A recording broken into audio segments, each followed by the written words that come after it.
오늘 우리에게 주시는 하나님 말씀은 이사야 54장 4절에서부터 8절까지 말씀을 제가 봉독합니다. 두려워하지 말라. 내가 수치를 당하지 아니하리라. 놀라지 말라. 내가 부끄러움을 보지 아니하리라. 내가 내 젊었을 때의 수치를 잊겠고 과부 때의 치욕을 다시 기억함이 없으리니 이는 너를 지으신 이가 내 남편이시라. 그 이름은 만군의 여호와이시며 내 구속자는 이스라엘의 거룩한 이시라. 그는 온 땅의 하나님이라 일컬음을 받으실 것이라. 여호와께서 너를 부르시되 마치 부름을 받아 마음에 근심하는 아내 곧 어릴 때의 아내가 되었다가 버림을 받은 자에게 함과 같이 하실 것입니다. 내 하나님께서 말씀하셨느니라. 내가 잠시 너를 버렸으나 큰 긍휼로 너를 모을 것이요 내가 넘치는 진노로 내 얼굴을 내게서 잠시 가렸으나 영원한 자비로 너희를 긍휼히 여기시리라. 내 구속자 여호와께서 말씀하셨느니라. 아멘. 하나님의 최초의 관심사이자 마지막 관심사가 무엇인가에 대한 주제로 말씀을 전하려고 합니다. 여러분, 하나님의 최초의 관심사는 최초의 가정 아담과 하와에서 시작했습니다. 마지막 관심사는 요한계시록 마지막 장에서 가정을 비유로 한 천국, 영원한 세계에 대한 교훈으로 마무리하고 있음을 볼 때에 하나님의 최초의 관심사이자 마지막 관심사는 바로 가정입니다. 그런데 그 가정이 오늘 이 시대에 위기를 맞고 있습니다. 그래서 우리는 이 시대를 위기의 시대라 그럽니다. 그럼 왜 가정에 위기가 왔을까요? 그렇지 아니든 가정의 가장 중요한 기본과 기능과 역할이 있는데 그것을 망각했기 때문에 그렇습니다.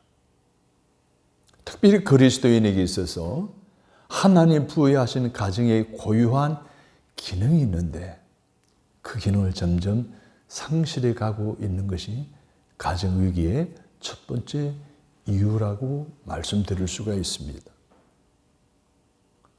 두 번째는 무엇일까요? 산업화 이후 현대사회에 급변하는 사상, 문화 이를 통해서 가정이 점점 더 그 기반이 약해져 가고 해체되어져 가게 하는 원인이 두 번째 이유라고 말씀을 드릴 수가 있습니다. 우리는 요즘 뉴스나 신문지상, 인터넷을 통해서 가정 해체라는 단어를 자주 듣습니다. 가정 파괴범, 존속살인. 이렇게 심각한 오늘 위기의 시대에 주로 듣는 그런 이야기들이 가정이 무너지고 있다는 이야기입니다. 쉽게 듣고 쉽게 보고 쉽게 접할 수 있는 그런 환경 속에서 우리는 살아가고 있습니다. 이것이 가정 위기의 두 번째 원인이라고 생각합니다. 또 하나를 든다면 현대화, 경제 위기 이후에 IMF 이후에 급작히 가정으로 찾아온 경제적인 문제였습니다. 혼자 벌어서 살아갈 수 있던 시대는 끝이 났습니다. 온 가족이 벌어야 나름대로 중산층의 생활을 유지해 나갈 수 있을까 말까 하는 그런 어려움 속에 살아가고 있어서 부부가 함께 삶의 현장으로 갑니다. 먹고 사는 문제에 집중하게 됩니다. 사랑하는 가족 돌볼, 자녀들 양육할 시간조차 빼앗겨버린 이런 시대에 오늘날의 가정 위기가 급속하게 찾아왔다라고 이렇게 여겨집니다. 사랑하는 여러분, 자, 이러한 다양한 가정의 위기를 가져다 주는 그 원인이 팽배한 이 시대를 살아가는 오늘 우리들에게 가정의 중요성, 가정의 원래적인 기능 회복하는 일은 급선무라고 생각하지 않을 수가 없습니다. 그래서 이런 가정이 되었으면 좋겠다. 성경적인 원래적인 가정의 기능과 역할을 알려주는 간단한 문장이 있는데 한번 제가 알려드리도록 하겠습니다. 지붕이 비를 막아주고 벽이 바람을 막아주지만 그래도 가정과 비교할 수는 없으리. 가정은 아기 웃음, 어머니 기도와 노래, 아버지의 강건한 자화상, 최초의 학교, 최초의 교회, 정의와 선과 친절을 익히며 상처를 입고 아플 때 치유와 안정을 찾는 곳, 기쁨은 배가 되고 슬픔은 반으로 주는 곳, 어른이 존경받고 어린이가 사랑받는 곳, 조촐한 식탁도 왕의 부름을 사는 곳이다. 저는 이 설교를 듣는 모든 분들이 가정이 바로 이와 같은 기능과 그 역할, 회복되어지는 은혜가 있게 되기를 간절히 소원합니다. 아멘. 여러분, 우리가 살아가는 데 있어서 유무형의, 특히 무형의 소중한 가치들이 있습니다. 공기, 물, 햇빛, 이웃, 친구, 소중한 가치들입니다. 돈으로 살 수 없는 중요한 무형의 가치들입니다.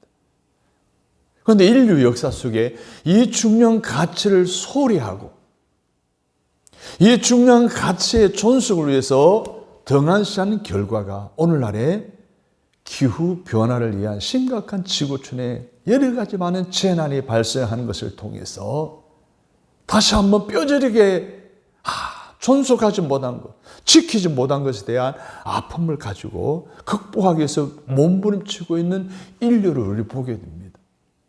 그나마 이 무형의 소중한 가치들 가운데 가장 중요한 가치가 뭘까요? 저는 가족이라고 생각합니다. 이 가족의 소중한 가치를 망각하고 등한시하고 내팽개치고 더 나아가 그냥 무관심하다고 내버려 친다고 한다면 오늘 우리의 가정의 위기를 통해 오는 심각한 사회적인 문제에 직면할 수밖에 없을 것입니다.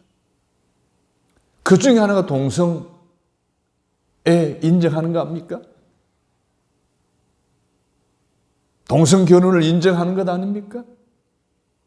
이것을 그대로 내버려 두게 되면 방치하기 무관심하게 가게 되면 결국은 기후변화를 통한 부메랑에 되어서 심각한 인류의 지구촌에 타격을 주고 있는 것처럼 전 인류에 엄청난 피해를 가져다 줄 것은 불보듯 뻔한 일이 아니겠습니까? 우리는 이처럼 가정의 소중함을 잊고 살기에 충분한 환경 속에 살아가고 있습니다. 하지만 하나님의 최초의 감신사인 이 가정의 소중함을 아무리 강조해도 지나치지 않는다라는 사실에 직면할 때 우리는 가정의 소중함을 다시 한번 생각해야 될 것입니다. 여러분, 하나님의 가정에 대한 소중하게 대하 여기시는 것은 어느 정도일까요? 하나님이 얼마만큼 가정을 중요하게 여실까요? 최초의 관심사가 가정이고 마지막 관심사가 가정일 뿐만 아니라 하나님 구속의 역사를 보게 되면 가정을 통해서 이루어 가신 것을 통해 본다면 너무너무 중요하게 여기셨던 하나님이심을 우리는 확인할 수가 있는데 그 사실을 본문을 통해 살펴보면서 우리도 소홀히 했던 가정의 중요성을 다시 확인하고 관심을 회복하고 실천함으로 행복한 가정을 세워가고 든든히 유지해 가기를 소원하면서 이 말씀을 드리려고 합니다. 첫 번째로는 오늘 본문은 이스라엘을 향한 하나님의 변함없는 사랑을 보여주고 있는 내용인데요. 5절에 보십시오. 이는 너를 지으시니가 내 남편이시라. 그의 이름은 만군의 여호와이시며 내 구속자는 이스라엘의 거룩한 이시라. 그는 온 땅의 하나님이라 일컬음을 받으실 것이라. 하나님은 자신을 남편이라고 소개하고 있어요. 4절의 말씀 뭐냐면 이스라엘은 남편으로부터 버림을 받은 자식이 없는 홀로 된 여인에 비유되고 있습니다. 여기서 하나님은 버림받은 여인을 다시 받아주시는 남편으로 소개하고 있는 거예요. 이스라엘과 하나님과의 관계를 남편과 아내의 관계로 소개하고 있을 정도로 하나님은 가정을 너무너무 중요하게 여기신다는 것을 보여주고 있습니다. 7절을 보십시오. 내가 잠시 너를 버렸으나 죄에 대한 징계는 할지언정 큰 긍휼을 너를 다시 모을 것이요 라고 하시면서 한번 자신의 아내로 삼은 이스라엘을 결코 버리지 아니하시는 이스라엘을 향한 하나님의 사랑을 담은 남편으로서의 아내를 사랑하듯 오늘 이 인류를 사랑하시는 하나님, 가정을 사랑하시는 하나님을 단편적으로 보여주고 있습니다. 사랑의 여러분, 이스라엘뿐만 아니라 오늘을 사는 우리의 가정을 향한 하나님의 긍휼과 사랑의 자세를 오늘 본문의 말씀을 통해 다시 한 번 더 깨달으시고, 하나님이 이렇게 이스라엘을 사랑하는 것처럼 가정을 사랑하시는 하나님이시구나를 깨달을 수 있기를 바랍니다. 아멘. 오늘 본문에 다시 보시면 남편과 아내로 비유된 하나님과 이스라엘의 관계를 비추어 생각할 때 가정에 대한 세 가지 교훈을 주고 있습니다. 첫 번째로는 하나님께서 가정을 소중하게 여기신다는 것입니다. 에덴을 창조하시고 가정을 가장 먼저 세우셨어요. 나라를 세우지 않으셨어요? 교회를 먼저 세우지 않으셨어요? 가정을 먼저 세우실 정도로 하나님 관심사는 가정이었어요. 그 가정을 통해서 하나님은 이스라엘의 역사를 이끌어 오시고 지금도 가정을 통해서 하나님의 뜻을 이루어 가시는 줄로 믿습니다. 뿐만 아닙니다. 그 이스라엘 역사를 마무리하시고 인류의 역사를 가정을 통해서 마무리하실 것을 저는 확신합니다. 두 번째로 남편과 아내의 관계는 함부로 할 수 없는 신성한 언약의 관계라는 거예요. 계약은 언제든지 파기될 수 있잖아요. 그런데 언약은 파기될 수가 없어요. 그래서 계약이라고 하는 결혼은 언제든지 파기되어져요. 그런데 언약이라는 결혼은 결코 사람이 나눌 수 없다라고 주님은 이렇게 말씀하셨어요. 마태복음 19장 6절에 그런 이제 둘이 아니요 한 몸이니 그러므로 하나님이 짝지어 주신 것을 사람이 나누지 못할지니라. 오늘 이 설교를 듣는 모든 분들의 가정이 다시 한번 언약의 가정으로 세워지는 든든한 하나님의 축복이 함께 하시기를 간절히 바랍니다. 아멘. 세 번째로는 하나님이 가정의 중심이 되신다는 메시지를 주고 있습니다. 유교 사회에서는 가정이 가정의 주인이죠. 중심입니다. 그런데 기독교에서는 가정의 중심이, 무게 중심이 누구이겠습니까? 남편에게나 아내에게나 자녀에게 있지 않습니다. 하나님에게 있습니다. 어떤 가정은 자녀가 무게 중심에 두는 가정이 있습니다. 어떤 가정은 아내가, 어떤 가정은 경제권을 가지고 있는 사람이 무게 중심으로 삼고 있는 가정들이 있어요. 그런 가정은 무게 중심으로 삼았던 것이 흔들리면 가정이 흔들리게 되고 결국은 해체되는 것을 우리는 수도 없이 보았습니다. 오늘 본문이 주는 세 번째 교훈은 하나님의 가정의 중심이라는 거예요. 할렐루야. 아멘.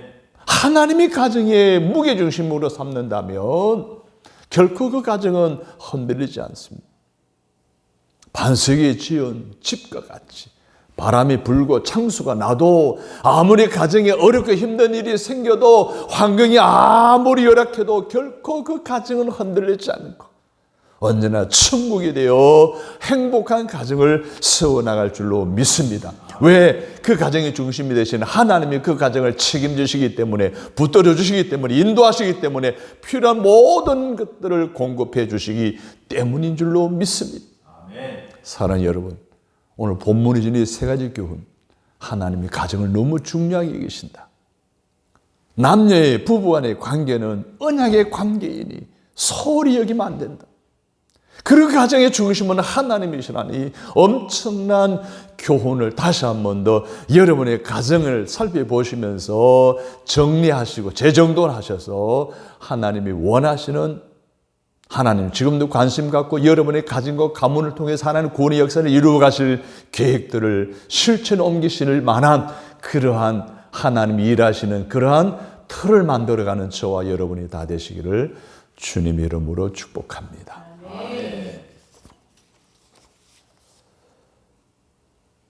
자, 이스라엘의 범죄함으로 잠시 동안 징계하신 하나님께서 8절에서는 결국은 다시 긍휼히 여기시고 용서해 주신다는 약속을 하고 있습니다. 8절을 보십시오. 시작. 내가 넘치는 진노로 내 얼굴을 내게서 잠시 가렸으나 영원한 자비로 너를 긍휼히 여기시리라. 내 구속자 여호와께서 말씀하셨느니라. 영원한 자비로 너를 긍휼히 여기신다는, 네가 지금 범죄한 것을 내가 잠시 너를 징계할지언정 너를 다시 버리지 않고 용서하고 사랑하겠다라는 이스라엘 향한 하나님의 약속이고 가정을 향한 하나님의 약속의 말씀입니다. 이스라엘이 여러 가지 많은 죄를 범함으로 하나님 떠났잖아요. 그런 이스라엘을 아내로 삼으신 하나님께서, 아내의 남편 되신 하나님 그 아내를 용서하고 긍휼히 여기는 것처럼 부부간의 관계도, 가족과에 있는 여러 부모와 자녀의 관계도, 형제간의 관계도 서로 사랑하고 긍휼히 여기라는 메시지를 우리에게 주고 있어요. 여러분, 사랑은 상대방의 허물을 덮어주고 용서하는 것이죠. 그래서 베드로전서 4장 8절에 무엇보다도 열심히 서로 사랑할지니 따라서 합니다. 사랑은 허다한 죄를 덮느니라. 여러분, 사랑은요, 허다한 죄를 덮는 것이라고 말씀하셨어요. 하나님이 이스라엘의 그 범죄를 용서하시고 다시 아내로 맞이하는 남편 되신 하나님께서 오늘 우리 가정들을 향해 원하시는 것도 서로 가족끼리, 구성원들이 서로 용납하고 허물을 덮어주고 사랑하라, 용서하라는 메시지를 주고 있어요. 가족을 이루고 살아가다 보면 부부간에, 부모 자식 간에, 형제 간에 다툼이 일어납니다. 의견 충돌이 일어납니다. 요즘 정치적인 문제로 심각한 어려움을 겪는 가정들이 많다고 그러잖아요. 형제간에 말할 것도 부모 자식 간에, 부부 간에도 정치적인 성향에 따라서 다툼이 일어난다는 비일비재하다라고 이야기를 많이 듣습니다. 하물며 살을 맞대고 살아가는 가족끼리 일어나는 의견 충돌, 충분히 갈등의 소지가 될 수 있어요. 그러나 중요한 것은 하나님이 그러셨던 것처럼 우리도 그런 후에는 반드시 용납하고 서로를 받아주고 용서해 주어야 한다는 것이 하나님의 메시지입니다. 그래서 사도 바울은 에베소서 4장 23절에서 서로에게 친절하고 불쌍히 여기며 서로 용서하기를 하나님께서 그리스도 안에서 너희를 용서하심과 같이 하라. 지난주 화요일에 방영된 돌싱 포맨이라는 프로그램이 있습니다. 그곳에 게스트가 두 사람 초대되었는데 하나는 김원희, 하나는 최언영이라는 연인이었습니다. 저는 그것을 보면서 저 게스트들이 20여 년간 전후로 결혼 생활을 유지하고 행복을 유지할 수 있는 비결이 저것이구나 하는 것을 제가 들으면서 깨달았어요. 게스트 중에 한 분이 이런 이야기 하더라고요. 지금까지 자기들 부부 싸운대요. 많이 싸운대요. 근데 아무리 싸워도 저녁에는 같은 침대에 같이 잔다는 거예요. 전, 그렇구나. 배우자에 대한 미움과 갈등이 있지만 여전히 용납하고 긍휼히 여기고 용서하고 사랑하는 마음이 있게 저러한 삶이 가능하다 하는 게 깨닫고 저들이 롱런하는 이유는 용서구나 하는 것을 제가 배웠습니다. 용서.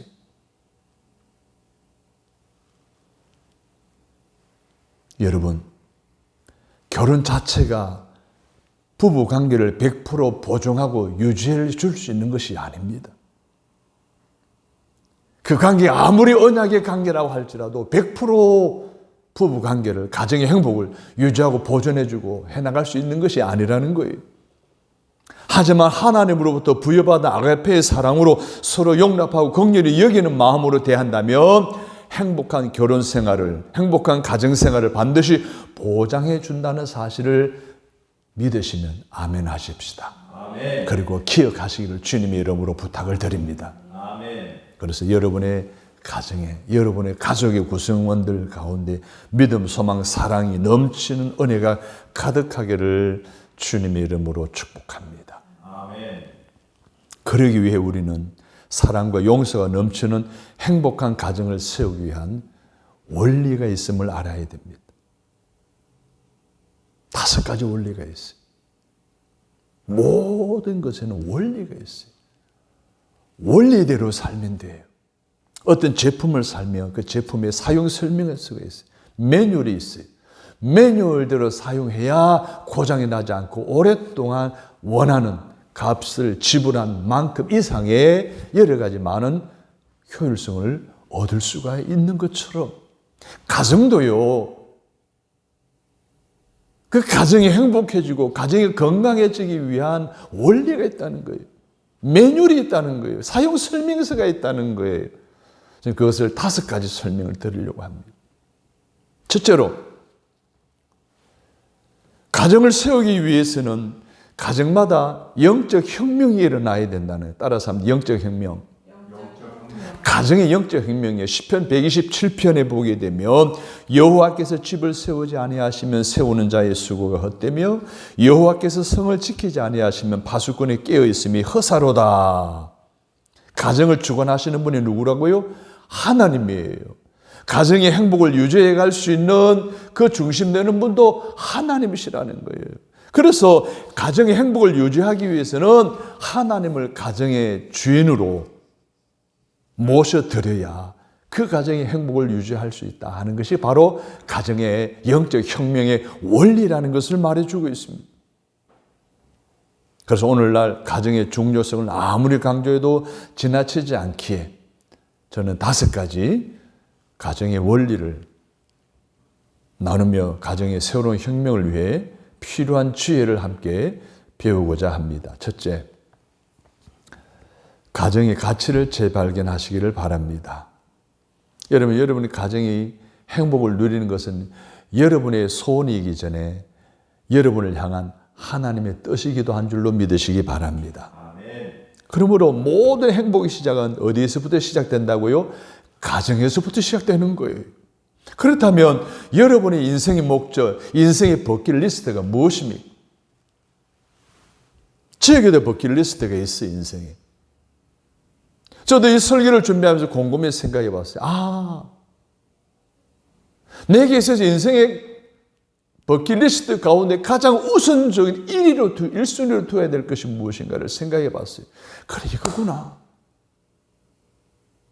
뭘 하는 것이 아니라, 뭘 경험하는 것이 아니라 가정을 건강에 지켜 행하는 것이 내 인생의 가장 우선순위의 버킷리스트여야 된다라는 생각을 하게 되었습니다.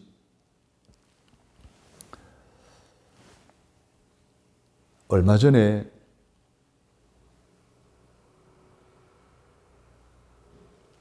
지인의 딸이 결혼식을 했어요.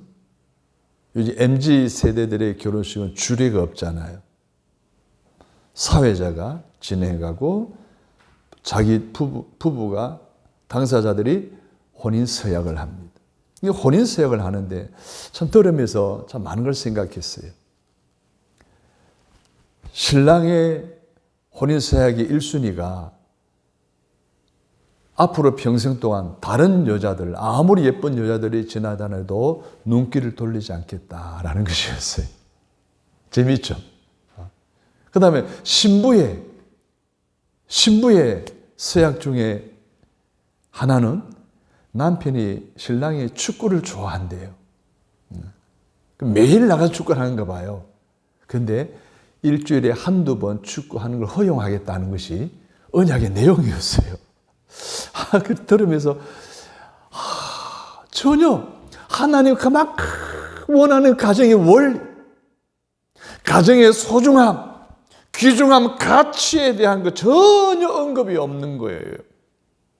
이게 요즘 MZ세대의 결혼의 풍습도구나.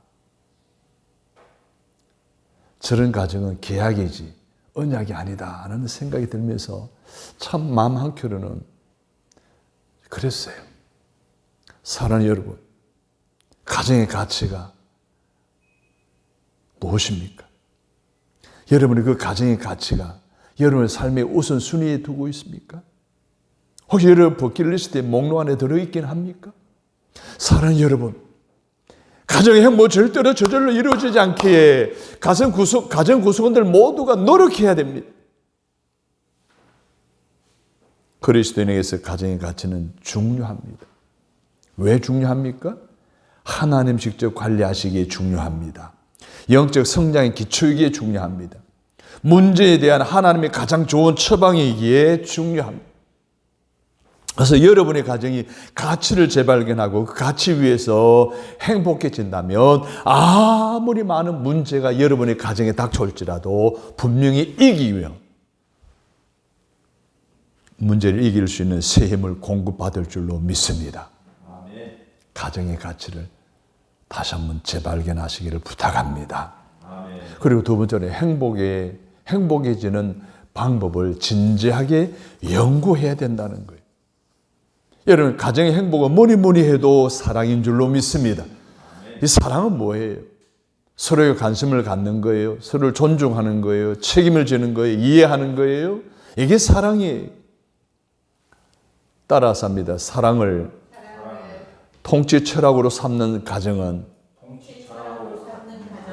행복합니다. 무엇입니까? 사랑이 중심이 된 가정은 행복해질 수 있다는 거예요. 많은 사람이 행복하지 못하는 것은 비결에 대해서 모르기 때문이에요. 행복하기 위한 지침이 있다는 거예요. 그런데 잘 모르는 거예요. 알려고도 하지 않는 거예요. 알아도 그것을 적용하지 않으려고 하는 거예요.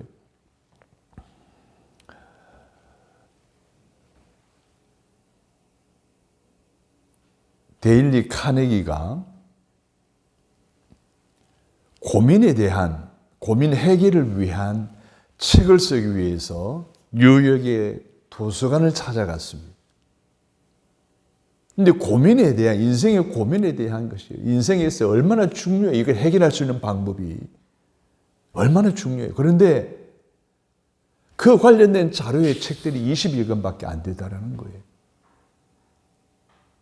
한 코너 가보니까 바퀴벌레에 관한 바퀴벌레 퇴치에 관한 서적이 무려 200여 권이 꽂혀 있다는 거예요. 오늘날 가정이 왜 이런 위기를 맞느냐 하는 이유를 이 카네기가 알았다는 거예요. 사랑하는 여러분, 오늘 많은 사람이 이 가정에 행복해질 수 있는 지침이나 원리를 몰라서 또 알려고도 하지 않아서 노력하지 않기 때문에 바로 그런 결과를 맞이하게 된다는 것을 우리는 단적으로 알 수가 있습니다. 미움보다 더 무서운 것이 무관심 아닙니까? 여러분, 책임감이 우리 가정에 있어야 돼요. 남편으로서, 아내로서, 자녀로서, 부모로서의 책임감, 자기 위치에 다 해야 됩니다. 그래서 각자의 인격을 존중히 여길 줄 알아야 됩니다. 뿐만 아닙니다. 서로 이해해야 돼요. 이해, 언더스탠드, 아래에 선다는 거예요. 상대방을 아래에 서서 바라보는 것이, 이해하려고 하는 것이 이해예요. 끌어주는 거예요. 이기주의자가 평범한 가정은 결코 행복할 수가 없죠. 부모 간에 서로 줘야 되고 부모 자식 간에 서로 줘야 돼요. 이게 바로 지침입니다. 우리 지침들을 위해서 우리는 연구해야 된다는 거예요. 가정이 행복해지기 위해 여러분의 가정이 이 5가지 중에 잃어버린 것은 없습니까? 혹시 더 필요한 것은 없습니까? 있다면 진지하게 연구하여 부족한 것은 채우고 보완하여 행복한 가정을 세워 나가는 저와 여러분 다 되시기를 간절히 바랍니다. 아멘. 세 번째로는요, 행복한 가정을 마음에 늘 그리시기를 바랍니다. 이런 아브라함이 상상의 법칙을 통해서 하나 주시는 꿈을 그려가지 않았습니까? 우리도 행복한 가정의 그림을 믿음으로 그려야 할 줄로 믿습니다. 창조는 늘 2단계로 이어집니다. 창조는요, 정신세계가 시작되어지고 다음에 물질세계로 이어지는 거예요. 결국은 창조는요, 창조행위는 생각에서부터 시작된다는 거예요. 그래서 인간은 결국 그 생각에 의해서 만들어진다는 거예요. 에머슨이라고 하는 사람이 이런 말을 했습니다. 그 사람이 온종일 생각하는 사람, 그 사람이 온종일 생각하는 그것이 그 사람의 삶이다라고 했습니다.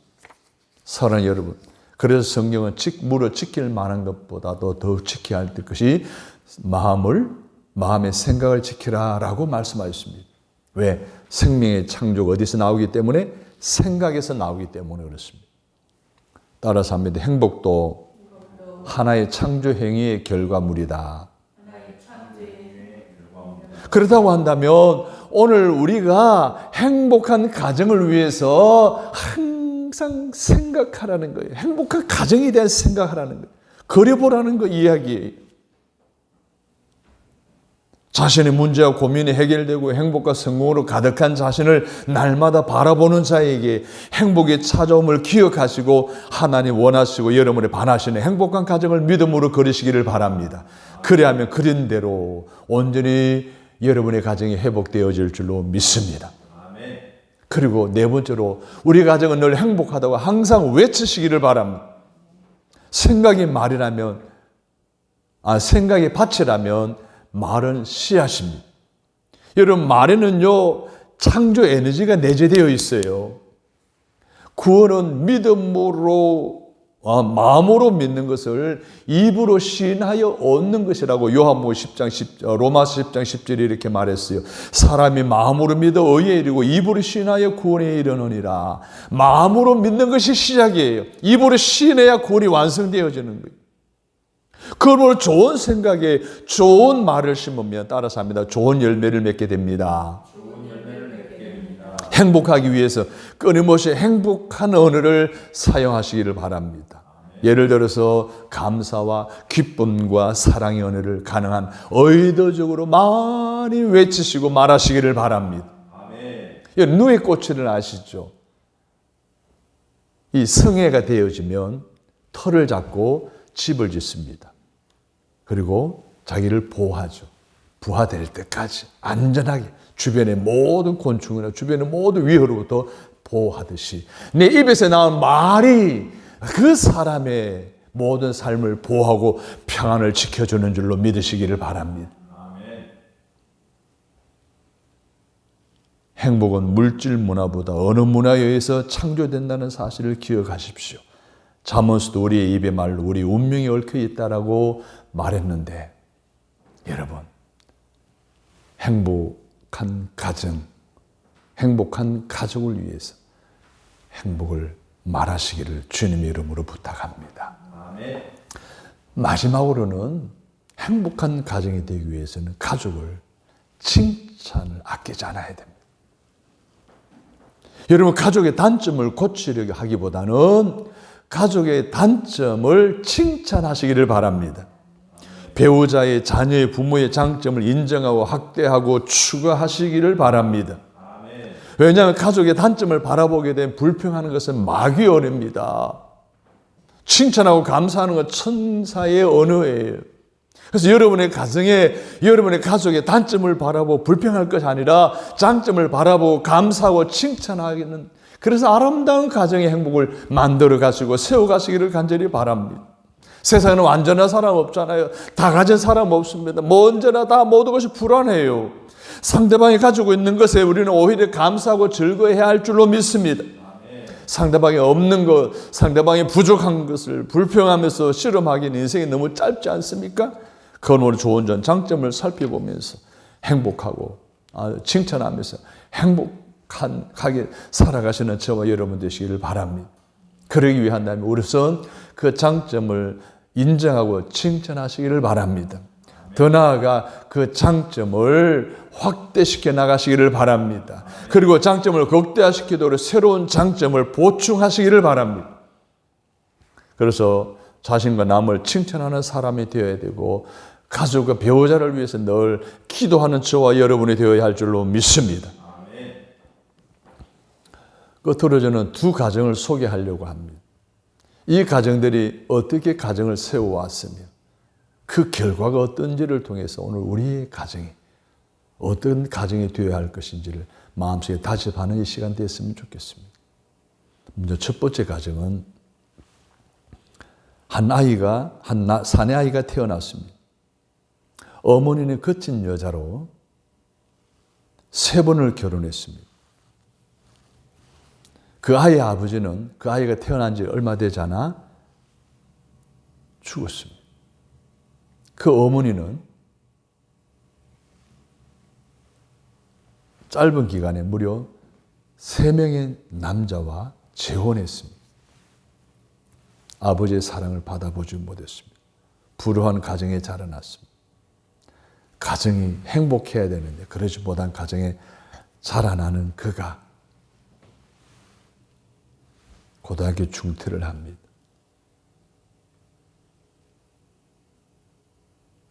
해병대에 들어갑니다.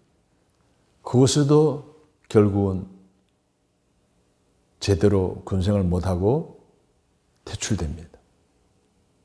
한 여자를 만나 결혼합니다. 이 아버지의 사랑 받아보지 못했죠. 그러니 아버지 역할을 알지 못한 이들 부부에게는 늘 다툼이 일어났습니다. 그날도 심하게 다투고 소총을 들고 만경에 부착된 소총을 들고 그냥 다 죽이겠다는 마음 먹고 집을 나와 한 건물 옥상으로 올라갑니다. 평화대행진 시민들이 거리에 꽉 차고 차를 타고 평화대행진을 지지하기 위해서 나아가는 차에 한 사람이 마음경에 들어옵니다. 방아쇠를 당깁니다. 그 자리에서 사망하죠. 바로 1963년 11월 22일 댈러스 거리에서 총에 맞아 죽은 존 F. 케네디 대통령입니다. 냉전 시대에 세계적인 지도자 역할을 했던 그의 죽음으로 분위기가 확 바뀌어버렸죠. 그를 죽인 사람이 바로 오스왈드라는 사람입니다. 2, 3일 후에 케네디를 죽인 그 사람 미워하던 사람이 그 사람을 죽입니다. 24세 인생이 끝이 나버리고 말았습니다. 불행한 가정이죠. 한 가정은 목사의 아버지가 목사고 어머니가 목사의 딸 사이에 태어났습니다. 18세기 신앙운동의 중심이 된 인물이었습니다. 가정은 행복한 가정, 예수 믿는 가정, 신앙적인 기초 위에 세워진 가정, 부모의 사랑을 받았고 건강에 자라났습니다. 100여 년이 지난 이후에 그의 가족은, 그의 가문은 1,400명의 후손이 있었습니다. 그 중에 교장이 13명, 교수가 65명, 의사가 60여 명, 목사가 100여 명, 군인 75명, 관리 80명, 작가 60명, 언론인 16명과 부통령, 상원의원, 지사, 시장, 대사, 사장 등이 배출되었습니다. 주목할 만한 부분은 그들 대부분이 기독교 신앙을 가지고 기독교적인 가치관 위에 가정을 세웠고 행복한 가정을 마음에 그리고 선포하면서 가족이 가진 장점들을 발견하고 축복하며 사랑으로 돌보았습니다. 그 결과 후손들 대부분이 사회 공헌에 힘쓰다가 생을 마쳤거나 그렇게 살고 있다는 것입니다. 바로 그 사람이 주인공이 18세기 부흥운동의 기수였던 조나단 에드워즈입니다. 미국의 청교도 신앙을 물려받은 그러한 인물이었습니다. 여러분, 하나님의 최초의 관심사이자 마지막 관심사인 가정이 행복해지는 것은 그냥 되어지는 것이 아닙니다. 끊임없는 노력과 그 원리를 따라 가정을 세워가는 그런 투자가 있었습니다. 오늘 우리의 가정은 행복하죠? 더 행복해지기 위해서, 더 행복한 가정들을 자녀들이 세우도록 하기 위해서 오늘 우리가 어떻게 해야 되는지, 무엇을 해야 되는지 하나님 우리에게 말씀해 주셨습니다. 가정의 달을 맞아 여러분의 가정, 여러분의 가문, 신앙의 명문 가문으로 나아갈 수 있는 새로운 도약을 할 수 있는 그런 기회로 삼는 5월이 되시기를 주님의 이름으로 바랍니다. 가정이 한 사람의 일생을 어떻게 만드는지, 가정이 시대, 역사를 어떻게 바꾸어 나가는지를 오스왈드와 그리고 에즈워즈를 통해서 우리는 확인했습니다. 여러분의 가문에서 그런 훈련 인물이 배출되어지기를 주님의 이름으로 축복합니다. 기대하십시오. 하나님은 내 가문을 통해 내 자녀들, 내 후손을 통해 어떤 일을 이루어 가실지를 기대하십시오. 그려보십시오. 믿음으로 선포하십시오. 사랑으로 채우십시오. 늦은 감이 있지만 지금도 위해서 기도하십시오. 그들이 그 사랑을 먹고 그 하나님의 은혜 가운데 자라나 건강한 가정, 행복한 가정을 이루고 그 후손들이 믿음의 계들을 이어가 신앙의 명문 가문을 세워나가는 이 시대에 꼭 필요한 가정과 가문 세워나가는 출발점, 오늘 이 시간 여러분의 있기를 주님의 이름으로 축복합니다. 아멘. 하나님, 우리의 가정을 위해, 우리의 가문을 위해 행하실 일을 기대합니다. 새롭게 변화된 우리의 가정의 모습을 마음속에 그리면서 기도함으로 나아가오니 가정에 대한 하나님의 은총을 우리의 가정마다 더하여 주시옵소서. 예수님의 이름으로 기도합니다. 아멘.